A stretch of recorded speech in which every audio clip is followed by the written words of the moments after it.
오늘 말씀은 창세기 45장 25절부터 27절의 말씀입니다. 같이 봉독합니다. 그들이 애굽에서 올라와 가나안 땅으로 들어가서 아버지 야곱에게 이르러 알려 이르되 요셉이 지금까지 살아 있어 애굽 땅 총리가 되었더이다. 야곱이 그들의 말을 믿지 못하여 어리둥절하더니 그들이 또 요셉이 자기들에게 부탁한 모든 말로 그에게 말하매 그들의 아버지 야곱은 요셉이 자기를 태우려고 보낸 수레를 보고서야 기운이 소생한지라. 아멘. 지난 주일날 먼 곳에서 오는 좋은 기별에 대한 설교를 했습니다. 그런 좋은 소식들은 목마른 자에게 냉수와 같다라고 말씀을 전했고, 우리에게도 먼 곳에서 또는 가까운 곳에서 좋은 기별이 왔으면 좋겠다. 우리 그걸 위해서 기도합시다. 이렇게 말씀을 전했습니다. 그러면서 제가 성경에 있는 내용 중에서 먼 데서 오는 좋은 기별들이 뭐가 있었을까를 지난주 또 그 전부터 이제 설교를 준비하면서 찾다 보니 이 이야기가 최고인 것 같아요. 또 이 이야기는 무슨 얘기인지 알겠죠? 요셉 이야기예요. 야곱과 요셉의 이야기는요 굉장히 깁니다. 거의 창세기가 50장인데 25장부터 야곱의 이야기가 쭉 계속되거든요. 그래서 나중에 요셉의 이야기까지 이어지는데 요셉의 이야기가 끝날 때까지 야곱이 생존해 있어요. 그래서 거의 창세기의 반은 야곱의 삶과 연관된 이야기예요.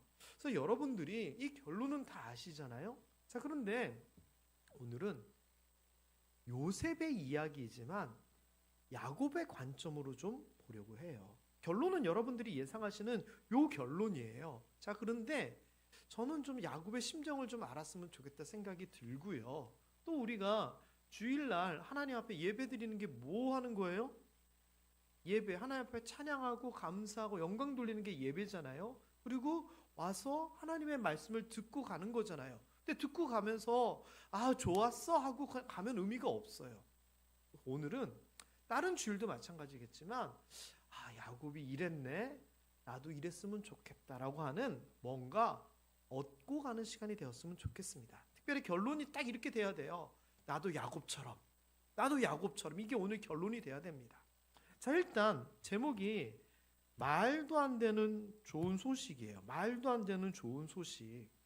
이 말도 안 되는 좋은 소식, 제가 이 구절들을 이 표현을 쓰면서 이 세상의 이야기건 성경의 이야기건 말도 안 되는 좋은 소식이 뭐가 있을까 생각을 해보다가 죽은 줄 알았는데 돌아온 경우들을 찾아봤어요. 그랬더니 여러 경우들이 있더라고요. 그런데 제가 보니까 이 이야기가 좀 독특해요. 이게 무슨 말이냐면은 미국에 루디라고 하는 소년이 실종이 돼버린 거예요. 개 2마리를 데리고 산책을 하다가 없어졌다고 그 어머니가 신고를 한 거예요. 그게 몇 살 때냐면은 17살 때예요. 그래서 2015년에 2015년에 이 17살짜리 소년이 실종이 돼요.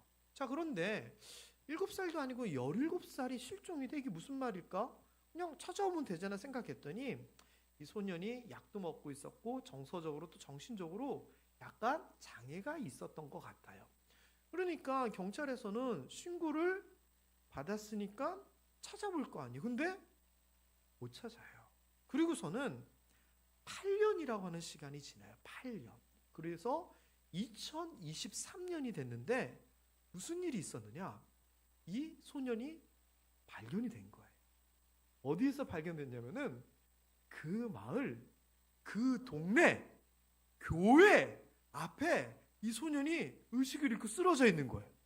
그래서 지나가던 사람들이 보니까 막 맞은 자국도 있고 멍두도 있고 피도 흘리고 있는 거예요. 그래서 이 아이가 누군지는 모르니까 8년 시간 지났으니까 신고를 해서 병원에 입원을 시켰는데 확인을 해보니까 8년 전에 사라진 그 소년인 거예요. 그래가지고 경찰이 부모에게 전화를 걸었어요. 그래가지고 부모가 얼마나 놀랬겠어요. 병원으로 달려가서 어떻게 된가 그랬더니 이 소년이 몇 마디 하더니 그냥 쑥 하면 쓰러져서 자더래요. 그러면서 그 기사가 실린 거예요. 그래서 미국에서 8년 만에 찾았다 하면서 기사가 막 엄청 뉴스 신문 엄청 많이 나고 우리나라에도 이 기사가 소개가 됐었어요. 여러분, 그 부모 입장에서는 경찰에서 연락이 와서 당신 아들 찾았습니다. 어디서요? 어디서요? 우리 마을 교회 앞에서요. 믿겨졌겠어요? 이 아이를 찾기 위해서 실종자 협회 같은 데 도움을 받고 전국으로 알리고 주변을 샅샅이 수색하고 했더니 어디서 발견됐다고요? 동네 교회 앞에서 발견됐다는 거예요. 얼마나 황당하고 얼마나 기뻤을까요? 못 찾고 8년이면 포기할 만하잖아요. 사실 이런 이야기가 우리나라에도 있어요. 서울에서 경부고속도로를 타고 가려고 서초 양재 이 IC에서 쫙 가다 보면 차들이 쫙 막히거든요. 근데 막히는데 오른쪽에 어디에 보면은 누구누구를 찾습니다라고 하는 여자아이의 사진이 나와요. 근데 보면은 10년도 전의 이야기예요. 그런데 그거를 현수막을 10몇 년째 낡으면 갈고 그 아버지가 그렇게 하고 있었던 거예요. 나중에 기사를 보니까. 그런데 못 찾았어요. 시간이 지나고. 근데 얼마 전에 뉴스 기사가 하나 나왔는데 딸을 못 찾고 아버지가 먼저 죽었다. 이 이야기가 나오더라고요. 그래서 저도 그 현수막을 너무 많이 봤었기 때문에 가슴이 아프더라고요. 근데 이 사건은 찾은 거예요. 8년 만에. 그리고 너무 황당한 곳에서, 황당한 모습. 자, 여러분 어떻게 된 것 같아요? 누가 납치를 해서 데리고 있다가 무슨 예를 들어서 아파서 도저히 안 되니까 그 마을에다 던져버리고 간 걸까요? 그런데 말도 안 되는 황당한 소식이 며칠 뒤에 또 터졌어요. 그게 뭐냐? 우리나라에도 기사가 나왔는데 이거였어요. 실종 8년 만에 귀가 미국 남성. 알고 보니 계속 집에 있었다. 이게 도대체 무슨 말이냐? 따져보니까 제가 이리저리 기사들을 따져보니까 이거예요. 그 엄마가 애를 학대를 하고 있었던 거예요. 처음부터. 그러니까 이 녀석이 가출을 한 거죠. 17살 때. 근데 부모 입장에서는 일단 가출을 했으니까 찾아야 돼요. 왜? 만일 이 아이가 가출을 해가지고 사람들한테 나 우리 엄마가 때리고 맨날 이렇게 했어요 라고 얘기하면 자기네들이 아동학대로 문제가 되잖아요. 그래서 일단 먼저 찾으려고 신고를 했는데 알고 보니 이 아이는 다음날 돌아왔대요. 다음날 돌아왔는데 그러면 경찰에는 뭐라고 얘기해야 돼요? 찾았어요 얘기를 해야 되잖아요. 그러면 경찰이 어떻게 될까요? 어떻게 찾았어요 하면서 접수된 사건이니까 와서 물어볼 거 아니에요. 물어보면 어떻게 돼요? 사실은 우리 엄마가 맨날 때려가지고 이 이야기가 드러날 거 아니에요. 그래서 이 어머니랑 부모가 숨겨버린 거예요. 잃어버렸다는 거예요. 그래서 거짓말이 더 커지면서 이렇게 되고 또 이렇게 되면 또 뭐가 있죠? 후원도 들어오잖아요. 후원. 그래가지고 8년을 버틴 거예요. 그런데 이 소년이 8년 동안 집에 있었는데 간혹 주변에서 애가 창문으로 보이는데 왔어? 아니야 우리 조카야 이러면서 버텼어요. 그러다가 8년 후에 이 아이가 또 두들겨 맞고 피 흘리고 가다가 탈출을 한 거예요. 그리고서는 힘들어서 교회 앞에서 쓰러져 있던 게 발견됐는데 부모 먼저 사람들이 알게 되고 병원에 입원하게 되고 경찰이 야 찾았다고 부모한테 연결되니까 그 부모가 사실은 우리가 8년 동안 가두고 있었어요. 할 수가 없으니까 찾았어요. 이랬는데 아니 그 25살짜리 된 애가 상담을 하고 조사를 하다 보니 그게 아니라 이거였던 거죠. 황당하죠? 진짜 황당하죠? 와. 자, 근데 우리가 아는 요셉 이야기는 비슷한 이야기이긴 해요. 그런데 결론이 완전 다른 이야기잖아요. 자, 오늘 그 이야기를 야곱의 관점에서 좀 살펴보도록 하겠습니다. 아까 그 이야기는 8년 동안 그 부모가 어떤 마음이었겠어요? 얼마나 조마조마하고 불안했겠어요. 들통나면 안 되니까. 8년의 시간이 정말 가혹한 자기의 거짓말 때문에 책임져야 될 시간이었잖아요. 자, 그러면 야곱은요. 요셉이 죽고 나서 어땠을까요? 죽었다는 소식을 듣고 나서 사실은 가슴에 묻고 끝난 거였어요. 자, 그런데 어떤 일들이 일어나게 되는가? 일단 야곱의 일생을 제가 좀 압축을 해서 좀 설명을 드릴게요. 야곱의 관점으로 태어났어요. 근데 태어나서 보니 형님이 있는 거예요. 쌍둥이 형님. 그리고 뱃속에서부터 뭔가 경쟁이 있었나 봐요. 그래서 에서가 먼저 태어났는데 에서가 태어날 때 발뒤꿈치를 야곱이 잡았다라는 기억이 나와요. 그래서 이놈 봐라. 형님 발을 잡고 태어나네 하면서 그 발뒤꿈치를 잡았다라고 해서 그 이름이 야곱이라 지었다라고 성경에서는 얘기해요. 그런데 이 경쟁의 관계가 계속됐어요. 원래 동생이 형님을 이겨먹으려고 그러잖아요. 그런데 쌍둥이면 차이도 별로 없는데 얼마나 이겨먹고 싶겠어요? 저희도 아이를 둘을 키우는데 3살 차이예요. 근데 한 7살 때인가요? 어디를 놀러가서 잔디밭에 가서 달리기 시합을 시켰어요. 7살 오빠랑 4살 딸이랑 하면은 여자애랑 하면 누가 이길까요? 당연한 얘기잖아요. 그래서 달리기를 시켰더니 저희 둘째 딸이 뛰어가는데 웃기죠. 오빠를 이길 수 없잖아요. 그러니까 이러면서 뛰어가는 거예요. 뭐 같아요?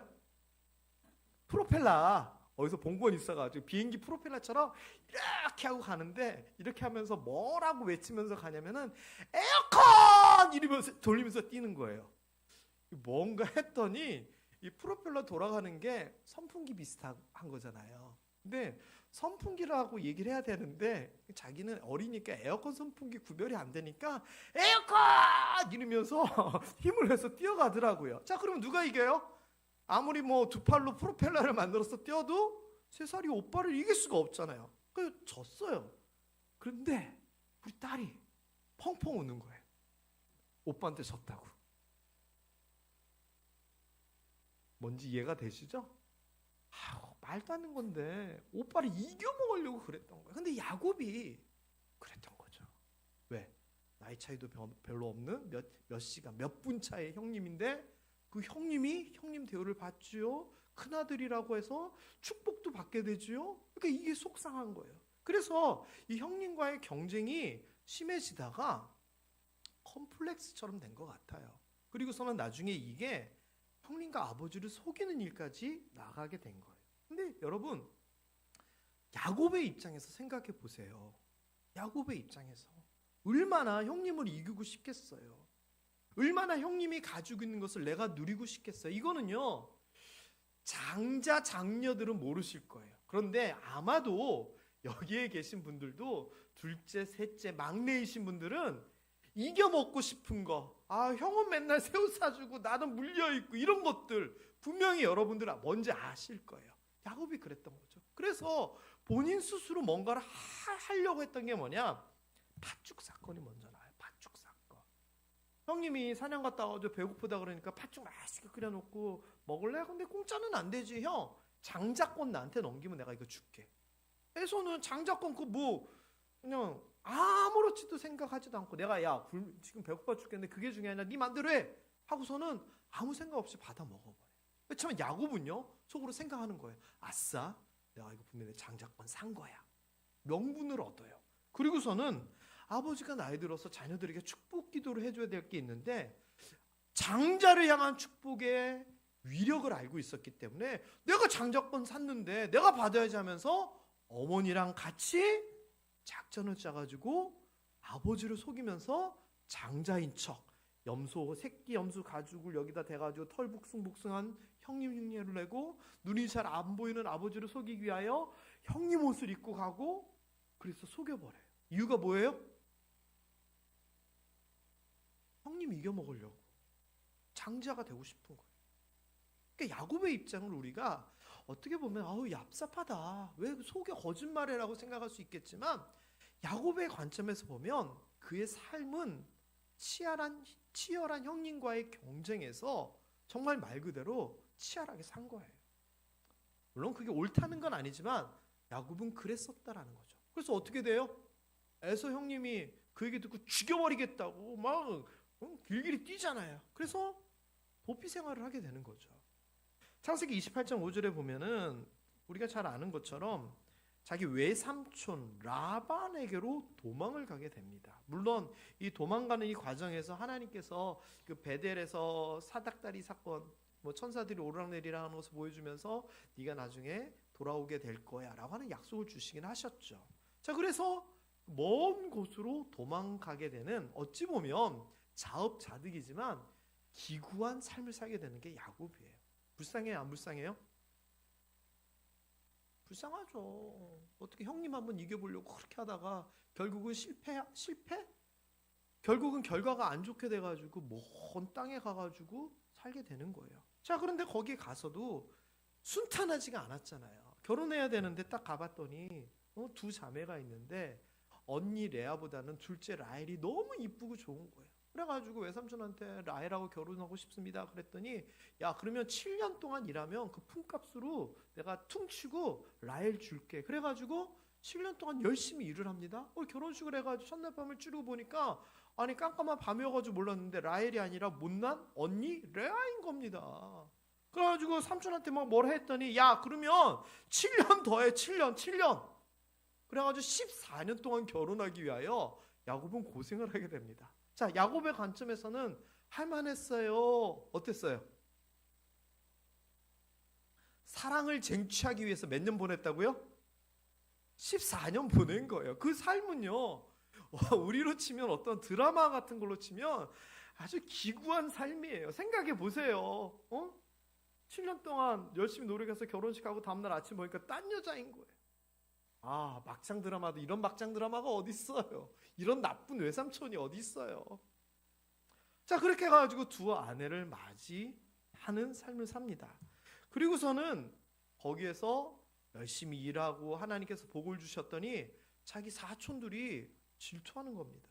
그래서 어찌할까 할 때 하나님께서 예전에 했던 이야기 다시 돌아오리라, 그 말씀을 다시 얘기하면서 돌아가라고 얘기를 합니다. 자, 그럼 문제는 뭐예요? 돌아가면 누가 기다리고 있죠? 형님? 에서가 기다리는 거예요. 에서가. 시간이 최소 14년이 지났지만 자기가 저지른 잘못이 있잖아요. 하지만 하나님이 돌아가라라고 했으니 돌아갑니다. 그래서 결론이 어떻게 되느냐? 이런저런 내용이 있지만 하나님께서 돌아가라고 해서 돌아갔더니 자기를 죽이려고 사람들을 데리고 오는 줄 알았던 에서가 달려와서 안고 입 맞추고 막 울면서 그동안 얼마나 힘들었니? 모든 문제가 갑자기 다 해결이 되어버립니다. 자, 그러면 얼마나 이 야곱이 행복했겠습니까? 모든 문제가 해결됐으니. 저는요, 하나님께서 우리에게도 맺히고 묶이고 막힌 문제들 그냥 여기 보면은 이유도 안 나와요. 그냥 갔더니 해결이 돼버리거든요. 하나님의 은혜로 여러분의 그런 문제들도 한 방에 다 해결될 수 있게 되기를 주님의 이름으로 축원합니다. 자, 그러면서 이제 성경에서는 이들의 자녀들에 대한 이야기가 나오는데, 우리가 아는 것처럼 12자녀들을 야곱이 낳아요. 이것도 좀 스토리가 있죠? 이것도 잠시 정리를 하면, 천대받던 못 나가지고 야곱이 이게 뭐냐고 했던 그 첫 아내 레아에게 하나님께서 복을 주십니다. 그래서 루벤, 시므온, 레위, 유다 네 아들을 쫙 낳게 합니다. 그랬더니 라헬도 동생이잖아요. 언니 이겨보고 싶을 거 아니에요. 사랑은 내가 더 받는데 자식 못 낳았으니까. 그래가지고 어떻게 하냐면, 그럼 내가 내 여종을 야곱에게 주면 거기가 애를 낳으면 내가 내 아들이라고 하면 되지. 그 당시의 관습입니다. 그래가지고 자기 시녀인 빌하를 이렇게 야곱에게 줘가지고 두 아들을 낳게 됩니다. 근데 단하고 납달리 이름이 뭔지 알아요? 단은 나도 아들을 낳았다 라는 뜻이고요, 납달리는 내가 이겼다 이런 뜻이에요. 그러니까 이게 좀 어찌 보면 유치한데 이렇게 됩니다. 그랬더니 레아가 그래? 나는 이제 끝났는데 애를 이제 더 이상 못 낳는데 제가 애 둘 낳았더니 시녀 통해서 둘 낳았더니 신나하네. 나도 가만히 있을 수 없다면서 자기의 여종을 또 야곱에게 줘가지고 가다고 아셀을 낳게 합니다. 그러는 과정 가운데 하나님께서 레아를 또 불쌍히 여기셔가지고 아들을 둘을 더 낳게 해요. 그래서 10명의 아들을 거느리게 됩니다. 자, 이 상황에서 라헬이요, 왜 레아한테는 6명에다가 둘까지 해가지고 8명이고 나한테는 자식을 안 주세요 하면서 막 하나님 앞에 하소연을 했더니, 하나님께서 불쌍히 여기시사 그 태문을 여셔서 아들을 낳게 하는데 그 아들 이름이 요셉인 겁니다. 그리고 나중에 요셉이 죽은 줄 알고 그랬을 때 마지막에 늦둥이를 낳게 되는데 그 늦둥이가 베냐민인 거고 라헬은 베냐민을 낳다가 죽게 됩니다. 이게 이제 12아들들에 대한 이야기예요. 자, 그렇다면 일단 늦둥이 베냐민 사건 이전에 요셉이 뭐 팔려가고 막 그런 일이 있으니까 막내 요셉에게 채색 옷을 입히고 어우 이쁘다 이쁘다 그러고 라헬도 좋아하고 막 하면서 10형제들이 있고 총 11명의 자식들과 함께 있었던 야곱이 행복했을까요? 불행했을까요? 고향에서 형님과의 문제도 해결되고 부자가 되어 돌아와서 자식들 많이 낳아서 자기의 문제들이 다 해결됐는데 행복할까요? 불행할까요?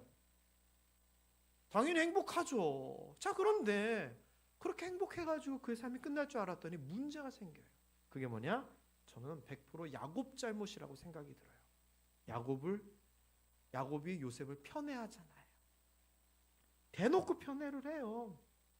요셉은 노년에 얻은 아들이므로 이스라엘, 야곱입니다.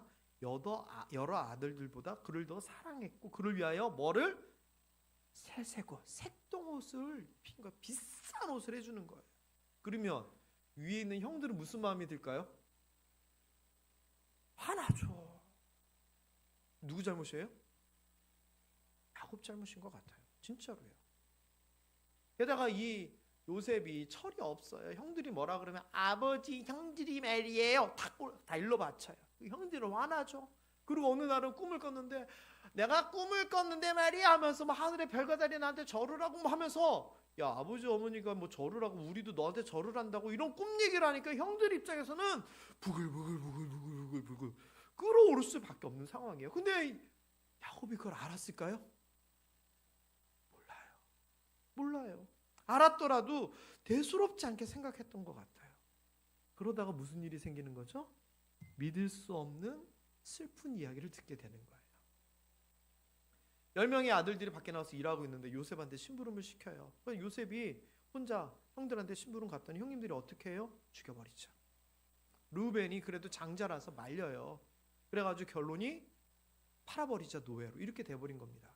그럼 아버지한테 뭐라고 얘기하지? 야 아버지한테는 그 옷, 채색 옷, 요셉 옷 있으니까 그거 피 묻히고 해가지고 짐승이 잡아먹었나 보다 이러면 되잖아. 이렇게 해서 아버지한테 얘기를 합니다. 멀쩡히 아들들이 오더니 요셉이 안 보입니다. 그런데 갑자기 피 묻고 찢어진 옷을 탁 내놓더니 아버지 저희가 보니까요 요셉 옷 같은데 요셉이 우리한테 오다가 짐승한테 이렇게 된 것 같아요. 거짓말을 하는데 야곱이 어떻게 받아들여야 돼요? 이렇게 얘기해. 그것을 알아보고 이거 비싼 옷 요셉한테 준 옷인데 내 아들의 옷이라 악한 짐승이 그를 잡아먹었도다. 형들의 말을 그대로 곧이곧대로 들어요. 울어요. 그럼 형들은 어떻게 해야 돼요? 연기해야죠. 아버지가 우니까 그의 모든 자녀가 옆에서 위로해. 아버지 슬퍼하지 마. 근데 그 위로가 통하겠어요? 내가 슬퍼하며 수올로 내려가 아들에게로 가리라. 여기서 말하는 수올은요, 이 표현이 좀 구약에 나오는 표현인데 우리로 치면 저승이라고 생각하면 딱 맞아요. 죽은 자들이 가는 곳을 수올이라 그래요. 왜냐?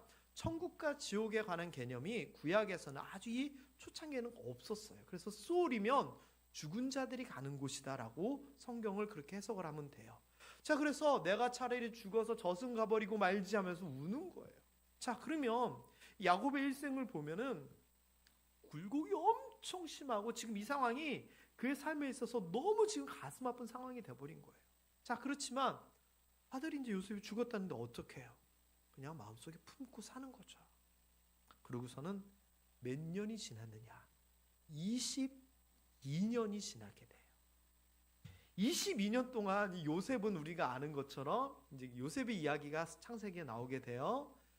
잡혀 들어가게 되고 보디발 장군 집에서 잘해가지고 집사가 됐는데 그 아내가 유혹했는데 거절을 했더니 그 아내가 모략을 해가지고 감옥에 잡혀 들어가게 되고 감옥에서 술 맡은 자, 떡 맡은 자가 잡혀 들어왔을 때 꿈 해몽해주고 그러다가 나중에 시간이 질러 바로 왕의 꿈을 해몽을 하게 되어 총리까지 가게 돼요. 그래서 7년의 풍년 기간 동안 잘 저축을 해서 7년의 흉년 기간 동안 이제 잘하게 되는데 그때 배경이 오늘 본문이 돼버려요. 22년 후에 이제 이거를 까마득하게 모르고 가슴에 아픈 상처를 입고 이제 베냐민 태어나고 뭐 라헬 죽고 이러면서 이제 살고 있다가 가뭄이 든 거예요. 22년. 이때쯤은 다 잊었을 때, 다 잊었을 만할 때잖아요. 가뭄이 들었는데 듣자 하니 애굽에는 곡식이 있다는 얘기가 들려요. 그래서 야곱이 아들들한테 얘기한 거예요. 야, 애굽에는 곡식이 있다 하니 거기서 사와라. 그래야지 우리가 살지 않겠냐. 손가락 빨고만 있지 말고 얼른 애굽으로 가서 사와 라고 형제들한테 이야기를 해요. 그러면서 베냐민은 안 보내요. 왜 그랬을까요? 애지중지. 라헬의 아들인데다가 막내인데다가 요셉을 잃었던 경험이 있기 때문에 베냐민은 안 보내요. 그리고 우리가 아는 이야기들이 또 애굽에서 이제 시작이 되는데 그 이야기도 잠시 정리를 하면 요셉이 총리가 돼가지고 있는데 먼 곳에서 쌀을 사러 왔다 그러는데 딱 보니까 자기 형님들인 거예요.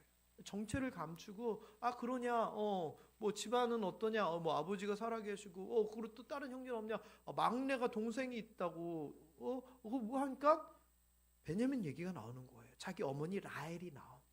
그래가지고 그러냐 뭐 이렇게 하다가 형들이 이렇게 가는데 뭐 그 쌀에다가 뭘 숨기고 그걸 쫓아가가지고 찾아낸 척하고 야 니들 도둑놈이네 모략을 씌우고 그러면서 아니 우리 진짜라고 거짓말 아니라고 진짜야 증명해봐. 막내 동생 있다 그랬지 데리고 오면 내가 니들 말 믿어줄게 뭐 이런 일들이 나오고 돌려보내면서 인질로 둘째 시므온을 잡아놓고 이런 일들이 일어나요. 그러니까 이 형들 입장에서는 멍한 거예요. 자기네들이 훔치지 않았는데 자기네들 쌀가루에서 막 뭐가 나오고 그리고 막 갑자기 뒤집어 씌우더니 한 명은 잡아놓고 돌려보내는데 돌려보내는 것도 그냥 돌려보내는 게 아니라 막내 데리고 오면 풀어준다 그러고 정신 하나도 없었을 거예요. 그래가지고 야곱한테로 갔죠. 자 그럼 야곱의 입장 10명의 아들들한테 애굽에 가가지고 쌀 사오라고 했어요. 그래가지고 하루 이틀 기다리는 거예요. 여러분 어르신들이 마음이 조급한 게 좀 있잖아요. 아침에 괜찮냐 물어보면 점심 때도 괜찮냐 물어보고 저녁 때도 괜찮냐 물어봐요. 저도 나이 들면서 계속 그래요. 그런데 야곱 입장에서 이제 나이 많으니 할아버지가 자녀들 먼 곳에 보내놓고서 얼마나 기다리겠어요. 자 그런데 자식들이 쌀을 싣고 돌아오는 거예요.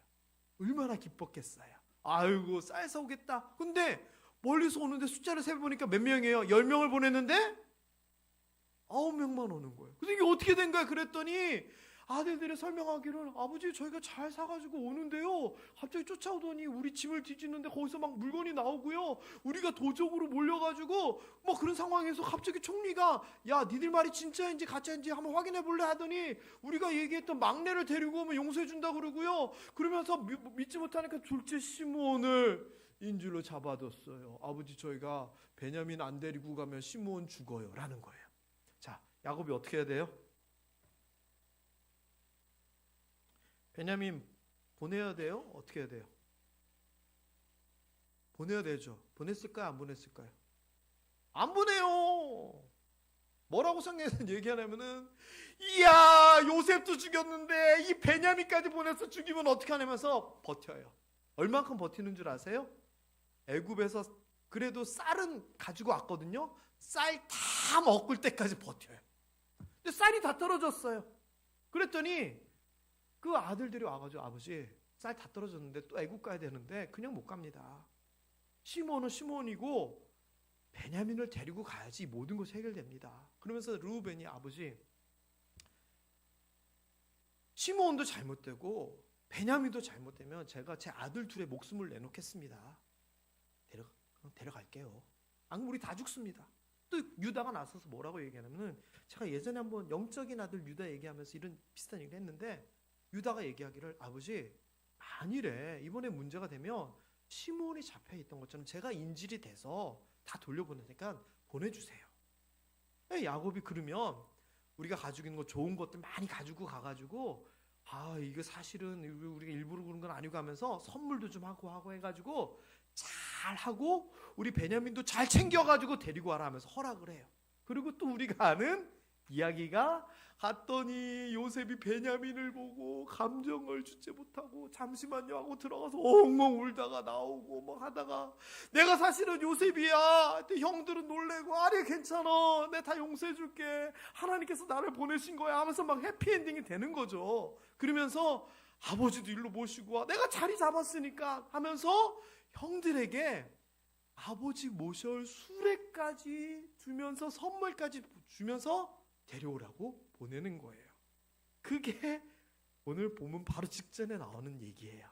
그래서 25절에 보면은 그 형제들이 시므온뿐만 아니라 베냐민까지 11명이 기세 든든해 가지고 아버지에게로 가는 거예요. 이제 그들에게는 아버지 모셔오면은 풍족한 애굽에서 자기 동생이 애굽의 총리이고 부러움 하나 없이 이제 살 수 있는 행복한 상황인데 문제는 딱 한 가지가 있어요. 그게 뭘까요?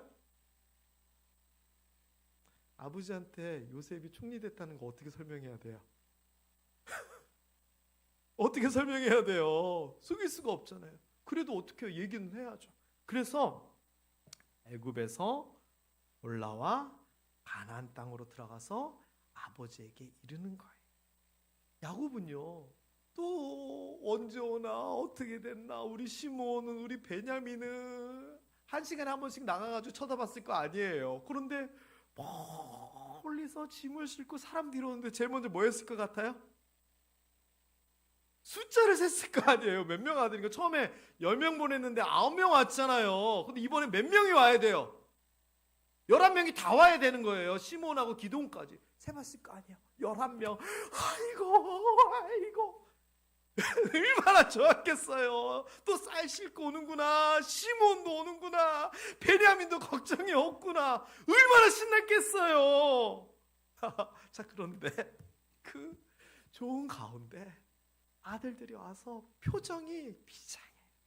근데 하나하나 얘기를 꺼내놓는 거예요. 아버지, 좋으신 거 알겠는데요. 드릴 말씀이 있습니다. 요셉이 살아있습니다. 얘기를 하는 거예요. 기뻐하면서 얘기했을 것 같아요? 무릎 꿇고 얘기했을 것 같아요? 무릎 꿇고 얘기했겠죠. 왜?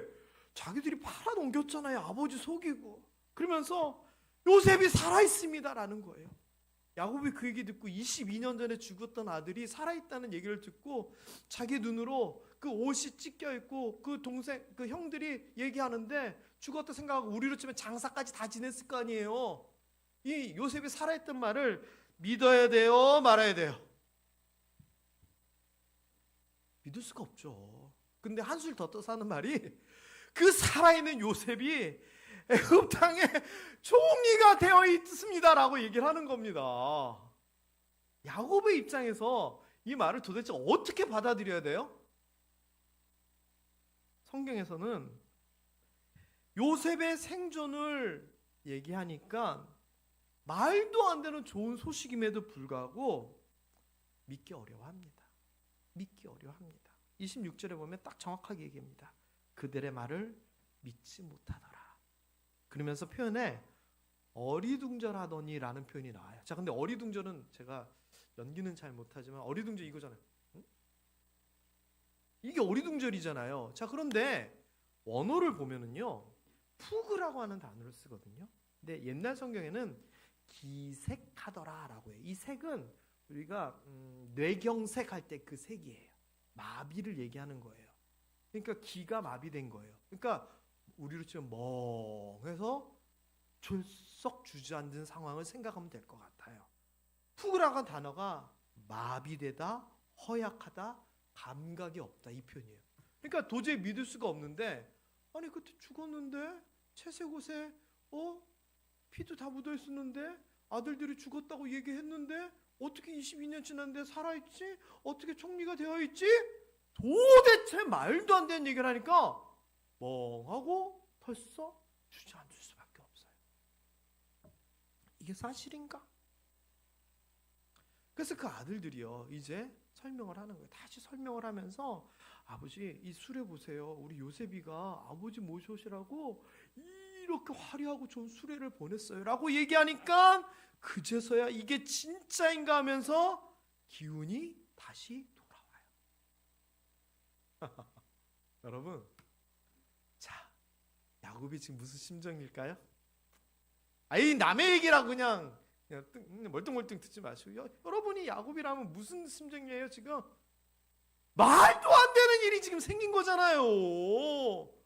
말도 안 되는 일이 생긴 거예요. 좀 잘 이해가 안 되시는데 제가 이렇게 좀 설명을 해드릴게요. 남의 얘기라서 이제 너무 먼 얘기처럼 느끼는데 여러분 갑자기 시청에서 전화가 왔어요. 여러분에게 전화가 와서 하는 얘기가 아유 저희가 조상 땅 찾기 운동본부에서 연락이 왔는데 아유 김생 목사님 그 할아버지가 땅이 있으셨는데 모르셨나 봐요. 우리 전화가 온 거예요. 땅이요? 얼마나 있는데요? 한 2,000평 되는 땅이 있더라고요. 진짜요? 어디예요? 서울 강남에요. 으아! 서울 강남이면 최소한 평당 1억 2억인데 2,000평 땅이 몰랐던 땅이 김세형 목사 빼고 여러분에게 그런 일이 있다 생각해요. 그럼 무슨 생각이 들 것 같아요? 말도 안 되는 얘기죠. 야곱이 그거란 말이에요.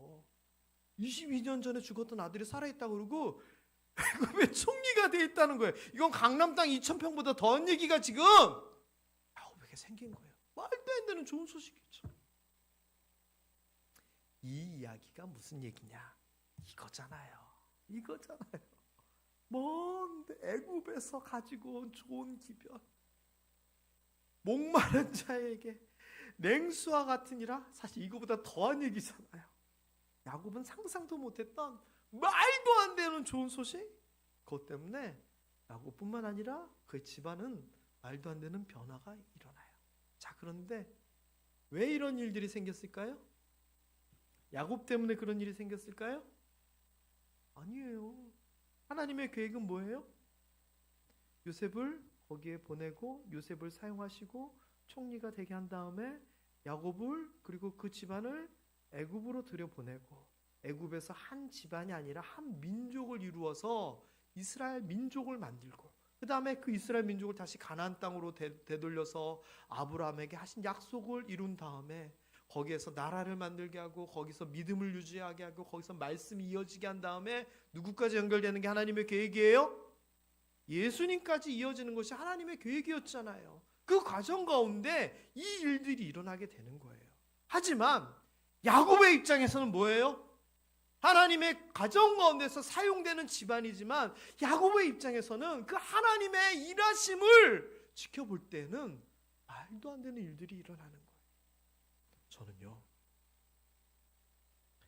야곱의 이야기가 말 그대로 말도 안 된다는 말이잖아요. 그런데 하나님이 하나님의 목적으로 우리를 사용하게 되면은 우리에게도 우리의 생각과 규모를 뛰어넘는 말도 안 되는 일들이 일어날 거라 저는 확신이 돼요.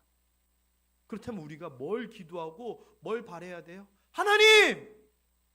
나도, 우리도, 우리 집안도 야곱처럼 말도 안 되는 일이 일어나게 하여 주옵소서. 강남 땅 2,000평 까지는 아니더라도 우리의 생각을 뛰어넘는 하나님의 역사, 하나님의 간섭하심, 말씀이 되는 그 기적이 우리 삶 가운데서 일어나게 하여 주옵소서. 여러분, 그런 거 우리가 소망을 품어야 돼요. 아, 됐어요. 그냥 저는 이렇게 살래요. 이러고 살래요. 어떤 게 더 나아요? 당연히 소망을 품어야죠. 왜? 그게 하나님이 일하시는 방식이잖아요. 그러면 오늘의 결론이 어떻게 돼야 돼요? 간단해요. 하나님, 저도 야곱처럼 이게 우리의 오늘의 결론이 돼야 돼요. 그래서 여러분, 건강에 대한 문제, 가정과 자녀에 대한 문제, 아까 티혜성 장로님이 기도 가운데서 잠깐 언급했지만 재정에 대한 문제, 또는 사랑과의 문제, 또는 법에 대한 문제, 일터에 대한 문제, 또는 학생이면 시험이나 공부에 대한 문제, 또는 내적인 어떤 감정에 대한 문제 등등등, 말도 안 돼. 어떻게 그런 일이 생겨? 할 만한 좋은 일, 위대한 일, 큰 일들이 저는 우리 삶 가운데 있었으면 좋겠어요. 마치 야곱처럼 말도 안 되는 좋은 소식들이, 이런 일이 있게 되기를 소망하고 원하시는 분들만 크게 아멘 하시기 바랍니다. 다시 한번 기회 드릴게요. 크게 아멘 하시기 바랍니다. 이런 거에서는 소박하시고 겸손하실 필요 없으세요. 내 옆 사람이 나보다 크게 아멘 해가지고 누구 줄까? 이 사람한테 주는 거죠. 마지막으로 한 번만 더 얘기할게요. 야곱처럼 하나님께서 말도 안 되는 좋은 소식을 주시기를 소망하시는 분들은 크게 아멘 하시기 바랍니다. 체리아타 권사님 1번으로 받으실 것 같아. 제일 목소리 컸어요. 진짜요. 저는 그랬으면 좋겠어요. 제가 예전에 농담으로 한 얘기지만 여러분이 기대하지 않았던 어떤 물질이 생기면 하나님하고 반띵 하시는 거 어때요? 좋아요? 그랬더니 여러분이 좋아요 했잖아요. 이런 얘기잖아요. 우리가 기대하지 않은 말도 안 되는 좋은 일들을 하나님께서 우리에게 주신다는 거예요. 다만 하나님의 목적과 하나님의 뜻 안에서 사용될 때거든요. 그럼 우리가 초점을 그렇게 맞춰야 되는 거예요. 하나님, 야곱의 집안을 통해 하나님의 일을 하셨던 것처럼 우리도, 우리 일터도, 우리 가정도, 우리 자녀도 하나님께서 사용하여 주옵시고 그 가정 가운데 우리 생각으로서는 말도 안 되나라고 생각되는 그런 놀라운 일들을 보여주시옵소서. 우리의 기도 제목 돼야지요. 그리고 그렇게 기도할 때 하나님의 목적과 나의 목적이 일치되면서 하나님의 능력이 나타나는 거예요. 오늘의 말씀 정리합니다. 애굽에서 온 아들들이 전해준 소식은 정말 먼 데서 온 좋은 기별이 되었습니다. 게다가 이거는 정말 말도 안 되는 좋은 소식이었습니다. 야곱에게 이런 좋은 소식이 생겼던 것처럼 우리에게도 하나님께서 말도 안 되는 좋은 소식을 전해주시기를 소망합니다. 이런 것들을 소망하고 이런 것들을 누리는 여러분 되시기를 주님의 이름으로 축원합니다.